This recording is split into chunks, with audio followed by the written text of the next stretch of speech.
আমরা এই প্রশ্নটা একটু দেখি। এটা একটা বৃত্তের সমীকরণ, x square plus y square plus 6x minus 6y minus 31 equal to 0।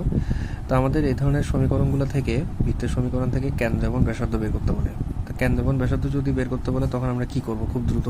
X square plus y square plus 2gx plus 2fy plus c equal to 0, এটা হচ্ছে বৃত্তের একটা সাধারণ সমীকরণ। তো এটার সাথে যদি এটা তুলনা করো, তুমি খেয়াল করে দেখো এখানে 6x, তো 6x হলে 2 ইন্টু 3, 3, আর এটা হলে প্লাস 2 ইন্টু মাইনাস 3, ঠিক আছে না? 2 ইন্টু মাইনাস 3, এখানে তো এক্স, এখানে ওয়াই আছে।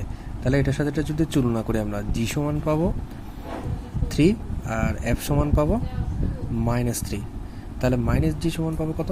মাইনাস 3, মাইনাস এফ সমান পাবো 3। তাহলে আমাদের কেন্দ্র হচ্ছে কত? -3,3। এটাই হচ্ছে আমাদের কেন্দ্র। আর ব্যাসার্ধ তো আমরা সূত্র জানি। ব্যাসার্ধ সূত্রটা কি?